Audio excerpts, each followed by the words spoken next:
Здраво, почитувани ученици, јас сум Тони Аврамов, професор по македонски јазик и литература од Средното општинско училиште Јосип Јосифовски од Гевгелија.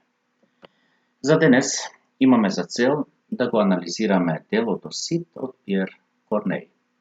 Часот има две цели: образовна цел, запознавање со драмските дела во времето на класицизмот и со историјата на европските народи, и воспитна цел, препознавање и почитување на моралните вредности во животот.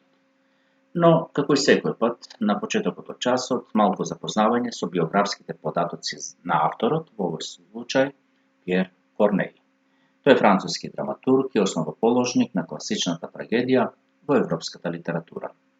Ја довел класичната трагедија до совршенство. Популарноста на Корнеј ќе дојде до израз со објавувањето на драмите Хораци, Сина и Полевукт. Неговата прва вистинска трагедија е Медеја, напишана во 1635 година. Се жени со Мари де Лампериер во 1641 година, а претходно веќе има започнато со творештво, така што кон крајот на 1640 година Корнеј најмногу пишува трагедии: Смртта на Помпеја, Родогун, Теодор и Ираклии. Во овој период пишува и една комедија под наслов Лашко. По повод посетата на кардиналот Ришелју на Руен, избран е да твори заедно со уште четворица други автори со цел создавање нов вид на драма која ќе ја нагласува доблеста. Но многу брзо Корнеј сватил дека не припаѓа овде и затоа, откако му истекол договорот, се откажал од оваа цел. Веднаш во овој настан тој ја напишува можеби неговата најпопуларна драма, наречена Сид. Последната драма на Корнеј е трагедијата Сурена во 1674 година. По ова, тој се повлекува од сцената за последен пат и умира во неговиот дом во Париз во 1684 година. За жал, неговиот гроб во црквата Еглис Сент-Рош добива споменик дури во 1821 година. Корнеј се воодушевува од приказната или легендата за Сид. Секако за инспирација ќе му послужи и тогашната позната песна за Сид. Сид бил историски веродостојна личност со име Родриго Диас де Бивар. Бил познат по својата храброст и се борел против маврите во Шпанија. Епот, песната за Сид, е најстарото сочувано дело на шпански јазик, за кое се смета дека е создадено околу 1140 година од анонимен автор. Епот е целосно посветен на личноста на националниот јунак Сид. Најзначајни се сцените на големото јунаштво и храброст на Сид, пројавени во победничките борби со маврите. Сид, кампеадор или господин борец, како што бил наречен од арапите, бил опеан во народната традиција од благодарниот шпански народ. Делото Сид на Пиер Корнеј се одликува со стегнато, живо и возвишено драмско дејство. Моралните проблеми во Сид се тешки, необични, но истовремено и благородни. Основниот морален проблем е борбата меѓу љубовта и честа, а тоа најмногу се огледа во ликовите на Родриго и Химена. Или, барем, ако го земеме предвид Сид или храбриот борец Сид Родриго, тој има одбрана на татковата чест од една страна и љубов кон Химена. Иако и двете работи ги има, ќе видите како сите овие работи содействуваат, односно се случуваат во драмата. Во исполнувањето на нивните должности, Родриго и Химена се креваат на надчовечка висина и се здобиваат со невидена морална убавина. Сид се наметнал како инкарнација на идеалот на генерацијата во тоа време. Ликовите во Сид се следни: Дон Фернандо, првиот крал на Кастилија; Дона Урака или инфантата, ќерка на кралот; Дон Диего, татко на Дон Родриго; Дон Гомес, конде Гормас, татко на Химена; Дон Родриго, син на Дон Диего; Дон Санчо, благородник влюбен во Химена; Дон Ариас, благородник; Дон Алонсо, благородник; Химена, ќерка на Дон Гомес; Леонора, гувернанта на инфантата; Елвира, гувернантата на Химена и пажот на инфантата. Дејството во драмата се одвива во Печина, а местото на одвивање е Севиља. Одиме со ред кратката содржина на оваа драма.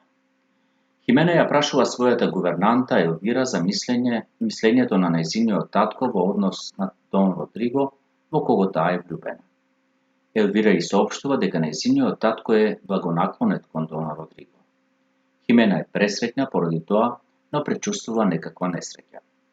Кралската ќерка исто така е влюбена во Дон Родриго, но свесна дека мора да земе маж од кралско семејство, таа ја поттикнува љубовта меѓу Дон Родриго и Химена. Истовремено, Дон Диего го посетува контот Дон Гомес, кажувајќи му за љубовта меѓу нивните деца. Меѓутоа, Дон Гомес му е љубоморен на Дон Диего, кој е повикан да му даде личен воспитувач на кралскиот син. Иако Дон Диего уживал голема слава поради храбрите дела во младоста, Дон Гомес, кој ужива слава како голем војсководач, смета дека тој треба да го воспитува принцот, зашто сегашните заслуги се поважни од минатите. Притоа, во расправата тој му удира шлаканица на стариот Дон Диего, кој потоа бара од Дон Родриго да ја одмазди неговата чест. Така Дон Родриго е растргнат меѓу љубовта кон Химена и должноста кон семејната чест, односно да ја одбрани честа на својот татко. Во вториот чин, кралот веќе слушнал за расправата меѓу Дон Диего и Дон Гомес и сака да ги смири, но истовремено е бесен поради горделивоста на Дон Гомес, кој смета дека е премногу важен за кралството за да биде казнет.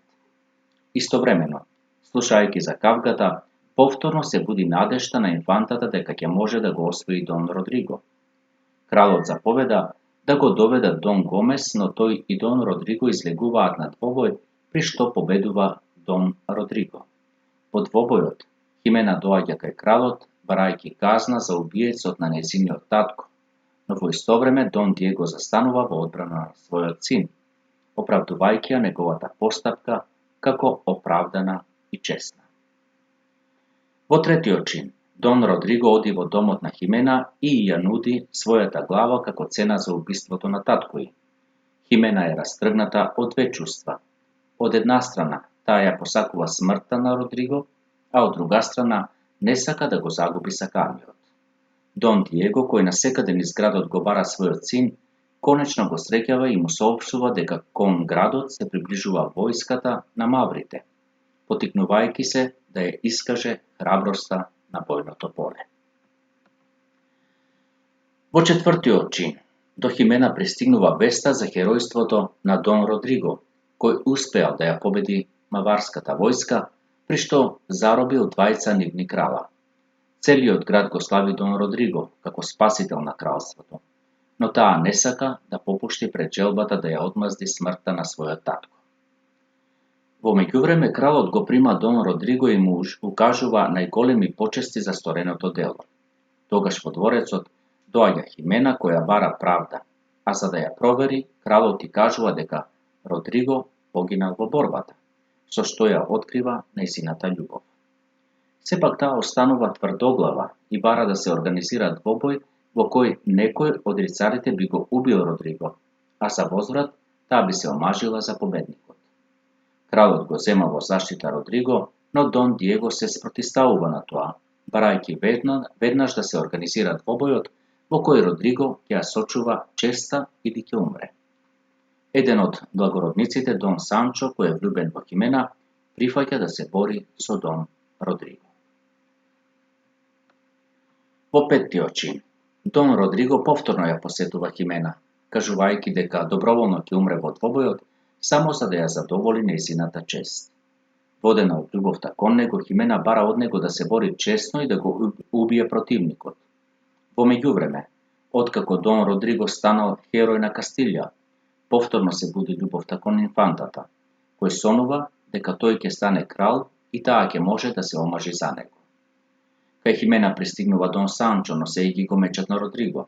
Уште пред да може да раскаже што се случило, таа помислува дека Родриго е мртов и го напаѓа Дон Санчо. изјавувајќи дека наспроти претходното ветување, никогаш нема да се омажи со него, зашто вечно ќе го сака Родриго. Подоцна Химена ја признава својата љубов пред кралот, со молба да замине во некој манастир, но тој и соопштува дека Родриго е жив. При тоа, бидејќи смртта на Дон Гомес е се уште свежа, кралот го испраќа Родриго во војна со маврите, со ветување дека ќе се ожени со Химена откако ќе помине 1 година. И тоа е крајот на драмата. Јас би сакал да ви зададам една домашна задача, да напишете есеј во кој што ќе ја обработите темата на љубовта, односно победата на љубовта во класицизмот, затоа што наспрема се, најмногу во животот ни е потребна љубовта. Со надеж дека ќе ми останете здрави, живи и весели, ви благодарам на вниманието и довидување.